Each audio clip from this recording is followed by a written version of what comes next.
Hi everyone, welcome back to NumPy tutorial series. Let's quickly rewind what we have learned so far. NumPy stands for Numerical Python. It is a powerful library used for performing arithmetic and mathematical operations efficiently. Using NumPy.array function, we can create arrays of different dimensions, that is one dimensional, two dimensional and even n dimensional arrays. With indexing, we can access specific elements, and with slicing, we can extract a range of elements from an array. One of the powerful features of NumPy is the ability to perform operations like additions, subtraction, multiplication and more directly on arrays. We can transpose an array, which means converting rows into columns, and vice versa using the numpy.transpose function. Numpy.split slices apart an array into multiple subarrays along an axis. Numpy.concatenate function can be used to concatenate arrays. Numpy.loadTest and numpy.genFromTest functions are functions used to load data from files. The numpy.saveTest function is used to save a NumPy array to a test file.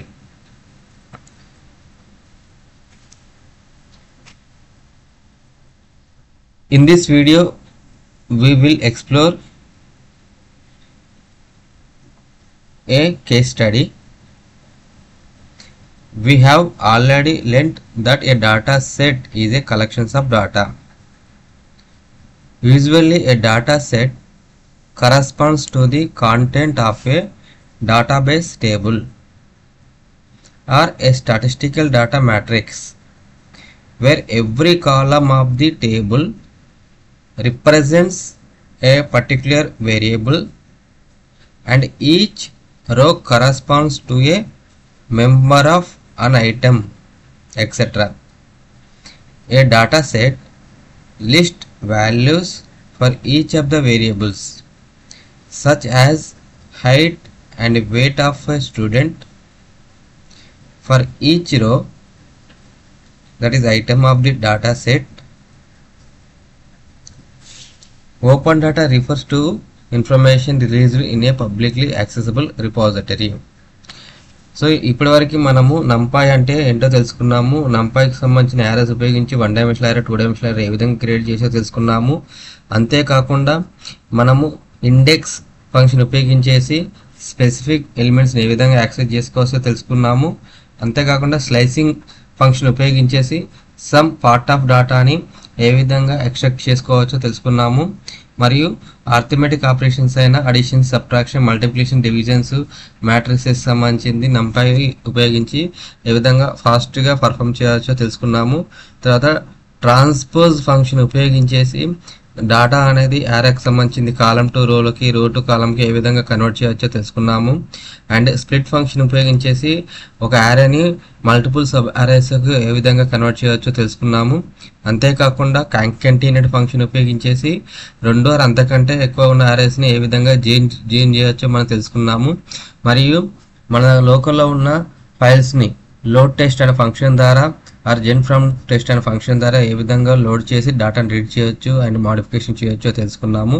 ఫైనల్గా modification డేటాని numpy.saveTest అనే function ద్వారా ఏ విధంగా మనం save చేయవచ్చు అనేది కూడా మనము ఇంతకుముందు వీడియోస్లో తెలుసుకున్నాము. సో ఇప్పటి వరకు మనం తెలుసుకున్న ఏవైతే NumPyకి సంబంధించిన ఫంక్షన్స్ ఉన్నాయో ఆ ఫంక్షన్స్ని ఇప్పుడు ఒక ఎగ్జాంపుల్, ఒక కేస్ స్టడీ తీసుకొని ఆ యొక్క ఫంక్షన్స్ని ఈ కేస్ స్టడీస్లో ఏ విధంగా ఇంప్లిమెంట్ చేస్తామో తెలుసుకుందామండి. సో ఇక్కడ ఫస్ట్ ఆఫ్ ఆల్ ఇక డాటా అంటే ఏంటిది, ఇక్కడ కేస్ స్టడీస్లో మనం ముందుగా చెప్పినది ఒక డేటా సెట్ తీసుకుందామని చెప్తున్నాం కదా. ఇక డేటా సెట్ అంటే కలెక్షన్స్ ఆఫ్ డేటా. సో మనము ఆల్రెడీ డాటా అంటే ఏంటిది, దానికి సంబంధించి ఎన్ని రకాల డాటా టైప్స్ ఉంటాయి అనేది నేను ప్రీవియస్ ఒక వీడియో చేయడం జరిగింది, డాటా సంబంధించి స్పెషల్గా అండర్స్టాండింగ్ డాటాస్ అని చెప్పి అందులో ఎక్స్ప్లెయిన్ చేశాను. ఒకవేళ చూడకపోతే మీరు ఆ వీడియోస్ కూడా చూడండి.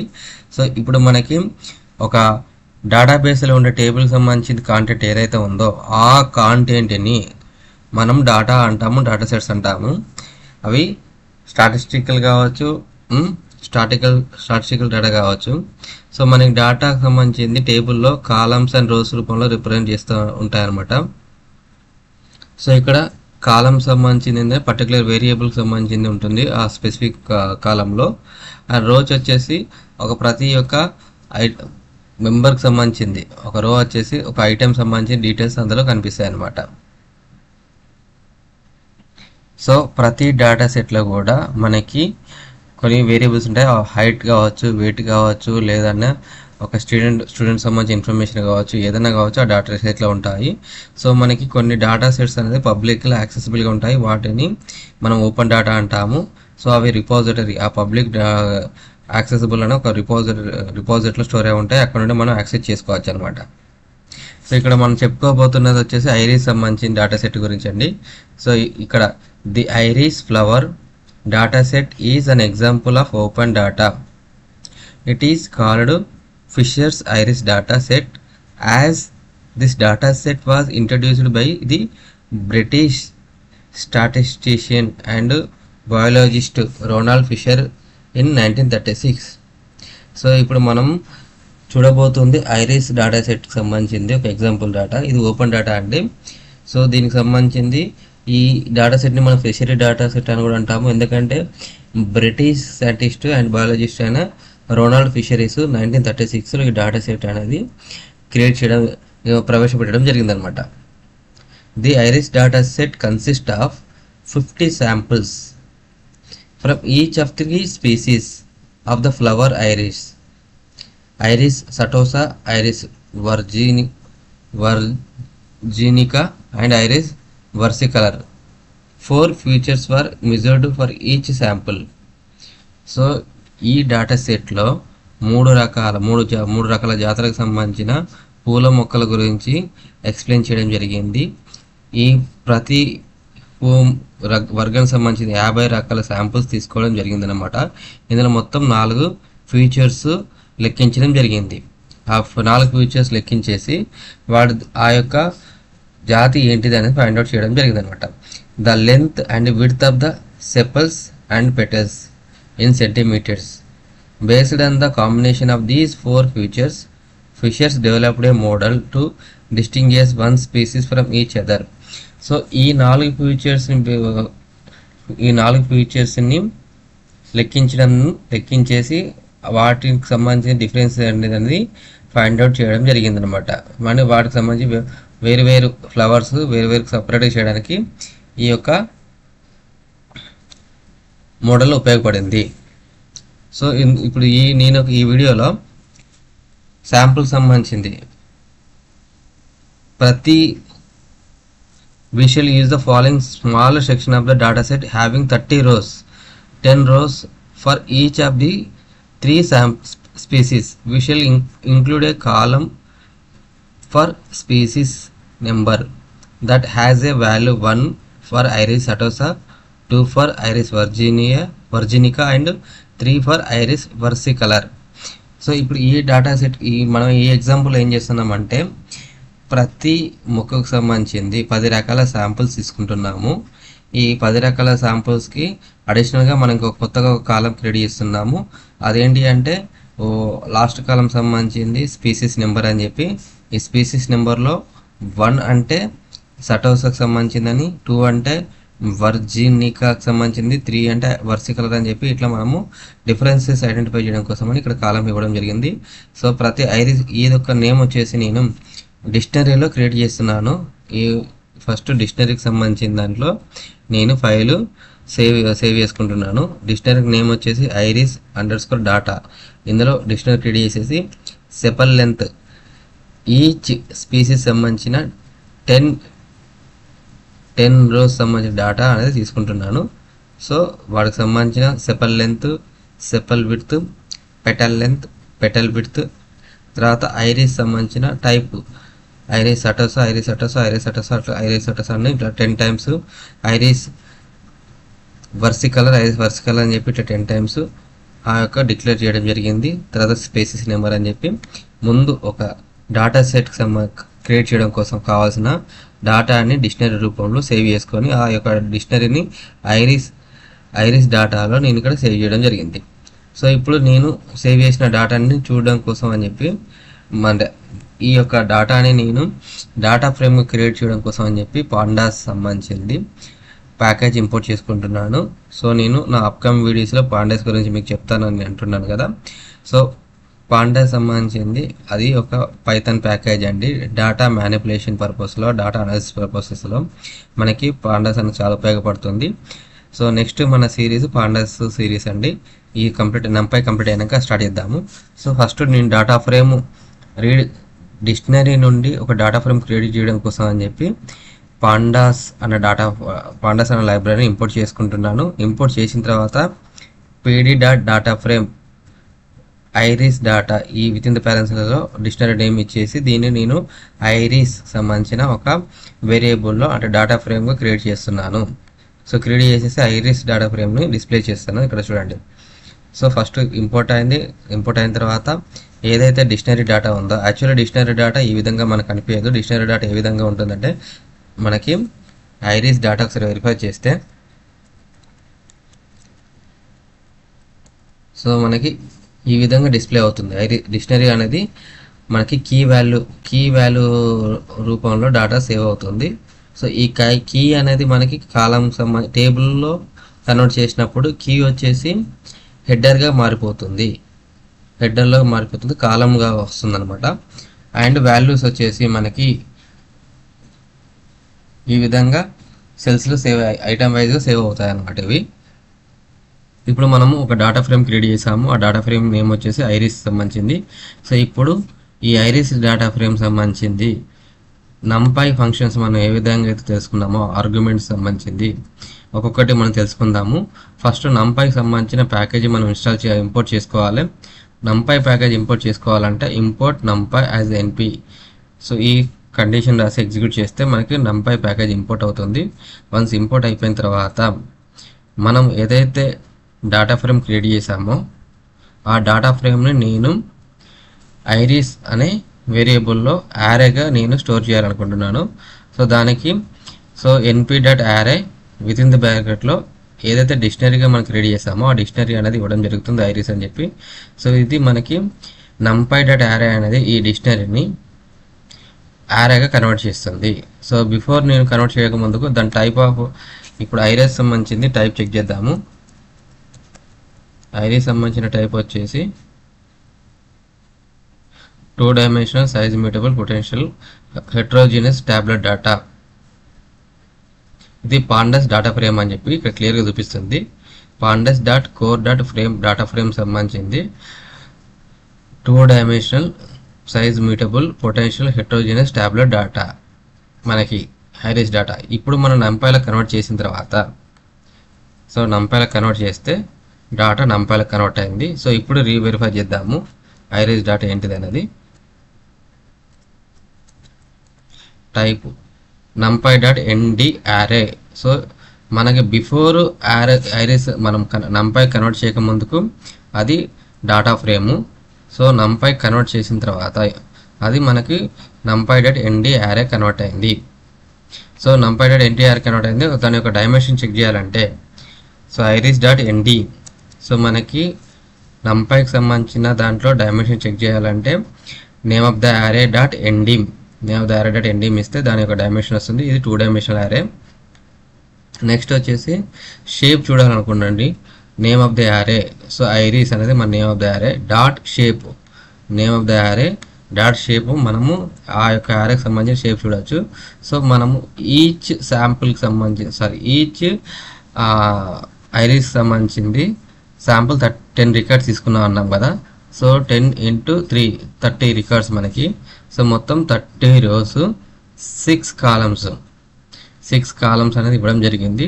6 కాలమ్స్ ఏంటి మనకి అందులో sepal length, sepal width, petal length, petal width and species name and species number. So అవి మొత్తం 6 కాలమ్స్ మనకి ఇవ్వడం జరిగింది. సో దానికి సంబంధించిన మొత్తం సైజ్ ఎంత, 30 × 6 మొత్తం 180 రికార్డ్స్ మనకి ఇందులో ఉన్నాయి. మొత్తం 180 రికార్డ్స్ ఉన్నాయి. తర్వాత ఇందులో ఉన్న డేటా ఏంటిది, సో ఐరిస్ సంబంధించిన ఇప్పుడు మనం కన్వర్ట్ చేసాం కదా న్యూమరీ నంపైలోకి కన్వర్ట్ చేసిన తర్వాత హెడర్ అనేది మనము ఆటోమేటికల్లీ రిమూవ్ అయిపోయింది. బిఫోర్ మనము హెడర్తోని డేటా ఇచ్చాం కదా, sepal length, sepal width, petal length, petal width and iris species number అని చెప్పి ఈ విధంగా కాలము సంబంధించిన హెడర్స్ అండ్ డేటాతోని డేటా క్రియేట్ చేసాము. కానీ నంపైలో కన్వర్ట్ చేసిన తర్వాత హెడర్ అనేది రిమూవ్ అయిపోయి ఓన్లీ మనం, ఎందుకంటే బిఫోర్ మనం కన్వర్ట్ చేసేటప్పుడు ఎక్కడ కూడా హెడర్ని రిమూవ్ చేసినట్టు ఇక్కడ కండిషన్ రాయలేదు. కానీ నంపైలోనే అది ఆటోమేటికల్ కన్వర్ట్ చేసుకొని హెడర్ లేకుండా విత్ ఓన్లీ వాల్యూస్తోనే ఇట్లా డేటా సేవ్ చేయడం జరిగింది. 5.1, 3.1 ఇట్లా మొత్తం మనకి 2 డైమెన్షన్లోకి డేటా అనేది కన్వర్ట్ అయిపోయింది. నెక్స్ట్ వచ్చేసి స్పెసిఫిక్గా మనకి ఇప్పుడు అంటే ఐరిస్ సంబంధించిన టైప్ అవసరం లేకుండా ఓన్లీ కాలం 0, కాలం 1, కాలం 2, కాలం 3, కాలం 4 అవసరం లేదు. కాలం 4 అవసరం లేకుండా కాలం 5 అంటే మనం ఇండెక్సింగ్ 0తో స్టార్ట్ చేస్తాం కాబట్టి 0, 1, 2, 3 అండ్ 5 ఈ 5 ఐటమ్స్తోనే ఒకటి ఐరిస్ అనే కొత్త డేటా ఫ్రేమ్ మళ్ళీ క్రియేట్ చేద్దాం అనుకుంటున్నాము. అంటే ఇక్కడ ఈ కాలం 4 డ్రాప్ చేయాలనుకుంటే మనం ఏ విధంగా డ్రాప్ చేస్తాము, so iris is equal to iris within the square బ్రాకెట్స్లో మనము ఆల్ రోస్. సో ఇక్కడ కొలన్ ఇచ్చాం కదా, కొలన్ మీనింగ్ ఏంటంటే ఆల్ రోస్ సంబంధించిన డేటాని తీసుకుంటూ ఇందులో స్పెసిఫిక్ కాలమ్స్ వచ్చేసి కాలమ్స్ వచ్చేసి 0, 1, 2, 3, 5 అంటే 4 వచ్చేసి ఇక్కడ ఇండెక్స్ తీసుకోవట్లేదు, ఇక్కడ ఒమిట్ చేస్తున్నాము. చేసేసి డాట్ యాజ్ టైప్ వచ్చేసి మనము ఫ్లోట్ ఇస్తున్నాము. అంటే ఇక్కడ మనకి డేటా ఏదైతే సేవ్ అయిందో ఈ సేవ్ అయిన డేటాని మళ్ళీ ఎక్స్ప్లిసిట్ కన్వర్షన్గా ఫ్లోట్ కన్వర్ట్ చేసుకుంటూ డేటాని ఐరిస్ అనే వేరియబుల్లో స్టోర్ చేస్తున్నాము. సో ఇప్పుడు మనం ఐరిస్లో వేరియబుల్ స్టోర్ చేసాము. సో మళ్ళీ ఒకసారి రీవెరిఫై చేద్దాము ఐరిస్ సంబంధించి డేటాస్ అని. ఐరిస్ ఇప్పుడు మనకి ఇక్కడ మీకు చూసారంటే మొత్తం 6 కాలమ్స్ ఉన్నాయి, ఇంక్లూడింగ్ ఆ టైప్ ఆఫ్ స్పీసీస్ కూడా ఉంది. బట్ మళ్ళీ మనం ఇప్పుడు 4 ఇండెక్స్ అనేది డ్రాప్ చేసిన తర్వాత ఓన్లీ 5 కాలమ్స్ మాత్రమే ఉన్నాయి. 5 కాలమ్స్ ఉన్నాయి, అందులో స్పీసీస్ నేమ్ అనేది రిమూవ్ చేసాము. ఓన్లీ న్యూమరిక్ వాల్యూస్ మాత్రమే మనం తీసుకున్నాము. విత్ ఆ న్యూమరిక్ వాల్యూస్ని కూడా ఫ్లోట్లో కన్వర్ట్ చేయడం జరిగింది. సో ఇప్పుడు ఏవైతే న్యూమరిక్ వాల్యూస్ ఉన్నాయో ఈ న్యూమరిక్ వాల్యూస్ని మనం స్ప్లిట్ చేయాలనుకుంటున్నాం అనుకోండి. స్ప్లిట్ ఐరిస్ ఇంటూ 3 2 డైమెన్షనల్ అరే, ఈచ్ అరే of for different species. So call them iris 1, iris 2, iris 3. అంటే ఇక్కడ ఏంటి, మనం ఆల్రెడీ 3 రకాల జాతులకు సంబంధించిన డేటా సెట్ ఇందులో సేవ్ చేసాం కదా. సో ఆ స్ప్లిట్ చేసేటప్పుడు కూడా స్పీసీస్ 1కి సంబంధించింది ఒక డేటా సెట్లో, స్పీసీస్ 2కి సంబంధించి అక్కడ మనం నెంబరింగ్ ఇచ్చాం కదా 1, 2, 3 అని చెప్పి. అప్ టు 1కి సంబంధించిన డేటా అంతా కూడా ఐరిస్ 1లో, 2కి సంబంధించిన డేటా అంతా కూడా ఐరిస్ 2లో, 3కి సంబంధించిన డేటా కూడా అంతా ఐరిస్ 3లో సేవ్ చేయాలంటే మనకు స్ప్లిట్ కండిషన్ ఆల్రెడీ ఉందని చెప్పి అనుకున్నాం కదా. ఈ స్ప్లిట్ కండిషన్ ద్వారా సింగిల్ అరేని మల్టిపుల్ సబ్ అరేస్గా మనం క్రియేట్ చేయవచ్చు. సో దానికి కావాల్సింది ఏంటిది, numpy dot split within the పారెంథసిస్లో so name of the array comma, so axis మనకు ఇండెక్స్ పొజిషన్స్ అప్ టు మనకి అప్ టు 10 వరకు ఒక దాంట్లో, తర్వాత 20 వరకు అంటే నెక్స్ట్ 10కి సంబంధించింది ఇంకొక వేరియబుల్లో, తర్వాత రిమైనింగ్ వచ్చేసి ఐరిస్ 3 అనే వేరియబుల్లో స్టోర్ చేయమని చెప్పి ఇక్కడ కండిషన్ రాసి ఎగ్జిక్యూట్ చేస్తున్నాను. ఎగ్జిక్యూట్ చేస్తే మనకి ఇప్పుడు ఆల్రెడీ ఐరిస్ 1, ఐరిస్ 2, ఐరిస్ 3 ఈ మూడిట్లో కూడా మనకు 1, 2, 3 రకాల స్పీసీస్ అని స్టోర్ అయ్యాయి. సో మనం ప్రింట్ చేద్దాము ఆ మూడింటికి సంబంధించి డేటా ఏ విధంగా స్టోర్ అయిందో చెక్ చేద్దాము. సో ఇది ఐరిస్ 1. సో ఐరిస్ 1కి సంబంధించిన డేటా సెట్ వచ్చేసి చూడండి, ఇక్కడ మీకు 1 1 1 1 1 1 చూసారా, మొత్తం 1కి సంబంధించినంత కూడా అప్ టు 10 రికార్డ్స్ అంటే 10 రోస్ వరకు ఐరిస్ 1లో స్టోర్ అయ్యాయి. నెక్స్ట్ ఐరిస్ 2లో 2కి సంబంధించింది టూ సంబంధించిన 10 రికార్డ్స్ ఐరిస్ 2లో స్టోర్ అయ్యాయి. అండ్ ఐరిస్ 3కి సంబంధించిన వేరియబుల్లో మనకి రిమైనింగ్ ఏదైతే మనము ఇవ్వకపోయినా కూడా రిమైనింగ్ ఏదైతే ఉందో అది ఐరిస్ 3లో సేవ్ అయిందనమాట. ఓకే, ఇట్లా మనము స్ప్లిట్ ఫంక్షన్ ఉపయోగించేసి మన యొక్క యారేని మల్టిపుల్ సబ్ యారేస్గా మనము స్ప్లిట్ చేసుకోవచ్చు, క్రియేట్ చేయవచ్చు. తర్వాత ఇక్కడ ఏం అడుగుతున్నాము, create a 1 dimensional array headers having elements sepal length, sepal width, petal length, petal width, species number in that order. So పైన మనకి ఏవైతే వితౌట్ హెడర్తో కనిపిస్తున్నాయో వాటికి హెడర్ ఒకటి 1 డైమెన్షనల్ యారే క్రియేట్ చేయాలనుకుంటున్నాము. సో 1 డైమెన్షనల్ యారే క్రియేట్ చేయాలంటే మనకి first of all np.array function ఉపయోగించాలి. So np.array within the పారెంథసిస్లో స్క్వేర్ బ్రాకెట్స్లో మనకు కావాల్సిన హెడర్ నేమ్స్ మెన్షన్ చేయాలి. Sepal length, sepal width, petal length, petal width and species number. ఇక్కడ యాక్చువల్లీ సెపల్ లెంత్ వేరు కాదు, ఇది sepal length, sepal width, petal length, petal width and species number. ఈ విధంగా మనం హెడర్ సంబంధించింది ఒక కొత్త 1 డైమెన్షనల్ యారే క్రియేట్ చేశాను. సో అది హెడర్లో స్టోర్ అయింది. సో ఆ హెడర్లో ఏం స్టోర్ అయిందో డేటా రీచెక్ చేయాలంటే ఆ హెడర్ ఫంక్షన్ మనం ప్రింట్ చేస్తే దానికి సంబంధించిన డేటా అనేది మనకి అన్సైన్ 12లో మనకి ఈ వేరియబుల్స్ అనేది స్టోర్ అయి ఉన్నాయని చెప్తుంది అనమాట. 1 డైమెన్షనల్ యారే క్రియేట్ అయిందని చెప్పి ఇక్కడ చూపించడం జరిగింది. తర్వాత find the maximum of the data for sepal length, sepal width, petal length, petal width, species number. So మనకి నంపైలో మ్యాక్సిమం అనే ఫంక్షన్ ఉంది. ఈ మ్యాక్సిమం అనే ఫంక్షన్ ద్వారా మనకి యాక్సిస్ వైజ్గా మనము మ్యాక్సిమం వాల్యూ ఫైండ్ అవుట్ చేసుకోవచ్చు. ఇక్కడ యాక్సిస్ ఈక్వల్ 0 ఇచ్చాను. సో ఇక్కడ ఐరిస్ సంబంధించిందంటే సో ఇంతకుముందు మనం స్ప్లిట్ చేయ ముందు డేటా సెట్ ఏదైతే ఉందో ఆ స్ప్లిట్ చేయక ముందు డేటా సెట్ 30 రికార్డ్స్ ఉన్నాయి కదా, ఈ 30 రికార్డ్స్ సంబంధించిన దానికి వెళ్ళి యాక్సిస్ వారీగా మ్యాక్సిమం అనేది ఫైండ్ అవుట్ చేసి మనకి రిజల్ట్ అనేది ఇవ్వడం జరుగుతుంది. సో ఇక్కడ నేను iris dot maximum of axis equal 0 ద్వారా కండిషన్ రాసి ఎగ్జిక్యూట్ చేస్తున్నాను. సో మనకి 6.9, 3.9, 5.9, 2.5, 3 అని రిజల్ట్ రావడం జరిగింది. సో ఇక్కడ 6.9, 5.9, 3.9 అంటే ఏంటిది? సో మనం ప్రీవియస్ ఐరిస్ డేటా చెక్ చేస్తే సో ఐరిస్ డేటా సెట్ ఒకసారి చూద్దాము. సో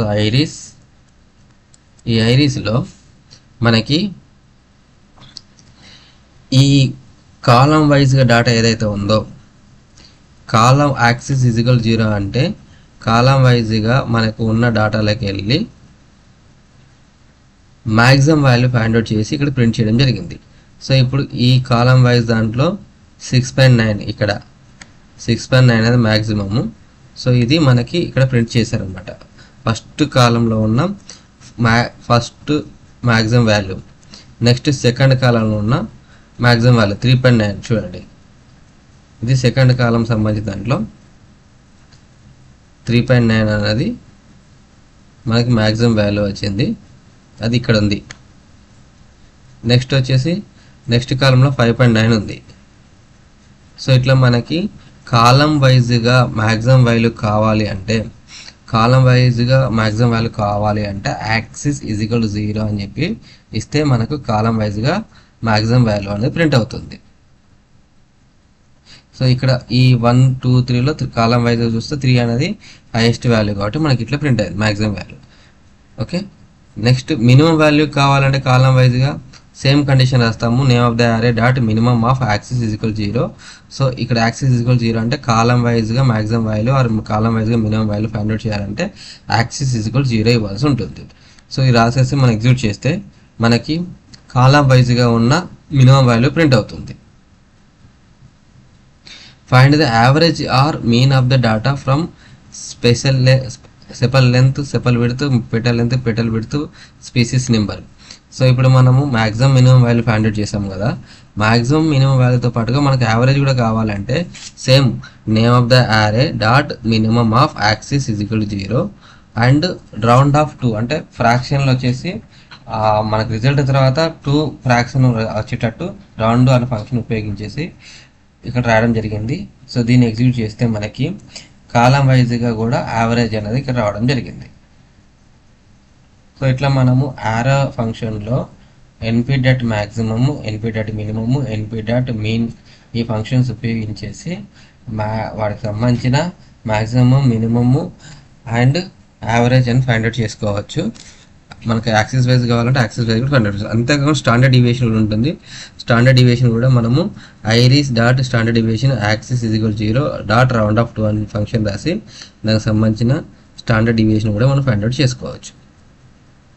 ఈచ్ కాలం వైజ్గా, సో కాలం వైజ్గా మనకి స్టాండర్డ్ డివియేషన్ కావాలంటే యాక్సిస్ ఈక్వల్ 0 అని మెన్షన్ చేయాలి. Similarly, find the maximum, minimum, mean and standard deviation for the columns of the iris 1, iris 2 and iris 3 and store the result in the arrays with approximate names. So ఇప్పుడు మనం ఏమైతే mother data ఉందో existing data iris సంబంధించింది, iris సంబంధించిన దాంట్లో minimum, maximum, mean, standard deviation find out చేసి వాటిని correspondence variable store చేసాం కదా.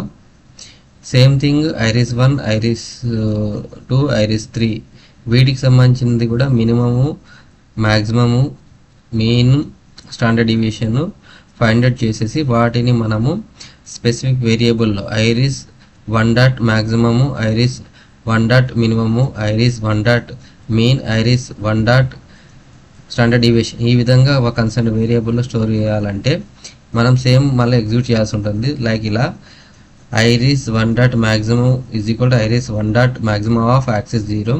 సో యాక్సిస్ అంటే కాలం వైజ్గా డేటా వచ్చేసి మనకి అందులో స్టోర్ అవుతుంది. Next iris 2 under score maximum, ఇది ఐరిస్ 2కి సంబంధించిన మ్యాక్సిమం అనేది ఫైండ్ అవుట్ చేసి మనకి ఐరిస్ 2లో ఐరిస్ 2 డాట్ మ్యాక్సిమం అనే వేరియబుల్ స్టోర్ చేస్తుంది. Iris 3 dot iris 3 under score maximum is equal to iris 3 dot maximum of axis is equal 0. Print of iris 3 under score maximum execute చేస్తే మనకి కాలం వైజ్గా ఉన్న maximum value printed అవుతుంది యారోలో. So ఇప్పుడు ఏదైతే మనం ఇండివిజువల్ చేస్తున్నామో దాన్ని ఒక ఫంక్షన్ రూపంలో రాయాలంటే మనం ఇక్కడ నేను ఒక ఫంక్షన్ క్రియేట్ చేశానండి. సో ఇప్పుడు ఏవైతే ప్రతి ఒక్క డేటా ఫ్రేమ్కి నేను మళ్ళీ iris 1 dot maximum, iris 2 dot maximum ఇట్లా కండిషన్ రాయాల్సిన అవసరం లేకుండా ముందే ఒక ఫంక్షన్ క్రియేట్ చేసుకొని, అంటే ఫంక్షన్ అంటే ఏంటిది రీయూజబుల్ కోడ్ అనమాట. సో ఇది ఒకటి ఇన్స్ట్రక్షన్కి సంబంధించింది మనం ఇచ్చి కోడ్ ద్వారా ఒక ఫంక్షన్ క్రియేట్ చేస్తాము. సో ఈ 1 టైం రాసి మళ్ళీ కావాలనుకున్నప్పుడు దాంట్లో మనము రిపీటెడ్గా వాడుకోవచ్చు. సో ఇక్కడ నేను ఒక ఫంక్షన్ రాశాను, find under score maximum, minimum, average, standard deviation of DF. ఇక్కడ డిఎఫ్ అంటే పారామీటర్ ఇచ్చాను, డెఫ్ అంటే ఫంక్షన్ క్రియేట్ చేయడానికి ఉపయోగించేది డెఫినేషన్ అన్నట్టు. సో ఈజ్ కోలన్ ఇండెక్స్ ఉపయోగించే 4 లైన్ ఇండెక్స్ ఇక్కడ ఇచ్చేసి iris under score maximum is equal DF dot maximum of axis 0, iris under score minimum is equal to DF dot minimum of axis 0, iris under score average is equal to DF dot mean of axis is equal 0 dot round of 2, iris underscore standard is equal to df dot standard axis is equal 0 dot round of 2, return iris underscore maximum, iris underscore minimum, iris underscore average, iris underscore standard. So ఇట్లా మనము once ఈ function execute చేసి ఫంక్షన్లో ఉన్న parameter read చేసుకొని ఆ read చేసిన పారామీటర్కి వెళ్ళి మ్యాక్సిమం వాల్యూని, మినిమం వాల్యూని, మీన్ వాల్యూని, స్టాండర్డ్ డివియేషన్ ఫైండ్ అవుట్ చేసి వాటిని కన్సర్న్ వేరియబుల్ స్టోర్ చేసేసి వాటిని రిటర్న్ చేయమని చెప్పి ఫంక్షన్ రాసాము. సో ఈ ఫంక్షన్ ఎగ్జిక్యూట్ చేస్తున్నాను. సో మళ్ళీ నెక్స్ట్ మనము ప్రతిసారి ఇండివిజువల్గా మనం ఇట్లా మ్యాక్సిమము, మినిమం రాసిన అవసరం లేకుండా ఒక్కసారిగా రాసిన తర్వాత వాటిని మనము కన్సర్న్ వేరియబుల్ అంటే కాల్ చేసి ఫంక్షన్ ఇక్కడ కాల్ చేస్తున్నాను. ఫంక్షన్ కాల్ చేయాలంటే find under score maximum underscore minimum underscore average underscore standard within the parenthesis లో name of the data frame. So first ఇది కాల్ చేయాలంటే ఐరిస్ 1, సెకండ్ కాల్ చేయాలంటే iris 2, థర్డ్కి సంబంధించిన డేటా ఫ్రేమ్ కాల్ చేయాలంటే iris 3. ఇట్లా 3 రకాల iris 3 మనం అంటే 3 రకాల ఫంక్షన్ రాసి కరెస్పాండెన్స్ వేరియబుల్స్ అంటే iris 1 under score maximum, iris 1 under score minimum ఏదైతే ఫంక్షన్ రిటర్న్ చేస్తుందో ఈ రిటర్న్ చేస్తున్న వాల్యూస్ కన్సర్న్ వేరియబుల్ స్టోర్ అయ్యే విధంగా iris 1 dot minimum, iris 1 dot average, iris 1 dot standard, next iris 2 dot maximum, iris 2 dot minimum, iris 2 under score minimum, iris2 underscore average, iris2 underscore standard deviation, iris3 underscore maximum, iris3 underscore minimum, iris3 underscore average, iris3 underscore standard. ఇట్లా మనము correspondence variables ఇచ్చాము. So once ఇచ్చి execute చేస్తే మనకి ఎలాంటి error లేకుండా function అనేది execute అయ్యి రిజల్ట్ అనేది కన్సర్న్డ్ వేరియబుల్ స్టోర్ చేయడం జరిగింది. సో వేరియబుల్ స్టోర్ చేసింది ఒకసారి చెక్ చేయాలంటే ప్రింట్ కమాండ్ ఉపయోగించేసి సో వాడికి సంబంధించిన నేమ్ ఏది మనం ఇచ్చామో iris1 underscore maximum, iris underscore 2 minimum, print iris3 underscore average. ఇట్లా మనం కండిషన్స్ రాసి వాటి ఎగ్జిక్యూట్ చేస్తే కరెస్పాండెన్స్ యారేకి సంబంధించిన రిజల్ట్ అనేది ప్రింట్ అవుతుంది. అంతేకాకుండా మనము check the minimum value for sepal length, sepal width, petal length and petal width of the 3 species in comparison to the minimum value of a sepal length, sepal width, petal width for the data set as a whole and fill the table below with the true if the species value is greater than the data set value and false otherwise. ఇక్కడ ఒక condition రాయాలనుకుంటున్నాము. Species వైజ్గా ఏదైతే greater than అయితే true అని చెప్పి, లేదైతే falls అనే result వచ్చేటట్టు. So మనము iris1 underscore minimum of 0, minimum of 0 అంటే ఏంటిది, పొజిషన్ 0లో ఏదైతే వాల్యూ ఉందో అది greater than iris underscore minimum of, ఇక్కడ 1లో ఉన్న iris1లో ఉన్న మినిమం వాల్యూ iris అండర్స్కోర్ మినిమంలో ఉన్న మొదటి వాల్యూ కంటే గ్రేటర్ దెన్ ఉందా లేదా అని చెక్ చేయమంటున్నాము. ఒకవేళ కరెక్ట్ ఉంటేనో ట్రూ అయితేనో ట్రూ అని వస్తుంది, లేదైతే ఫాల్స్ అని వస్తుంది. అంటే మనకు బూలియన్కి సంబంధించిన రిజల్ట్ వస్తుందని చెప్పి ఈ విధంగా కండిషన్ రాస్తాము. కంపారిజన్ iris సర్టస్ average sepal length to that iris virginica. So 1 అంటే రెండవ వాల్యూకి సంబంధించింది, iris1 underscore average of 1 greater than iris2 of average of 1 greater than. So ఈ విధంగా కంపారిజన్ చేసుకోవచ్చు మనము బూలియన్ ఫంక్షన్స్.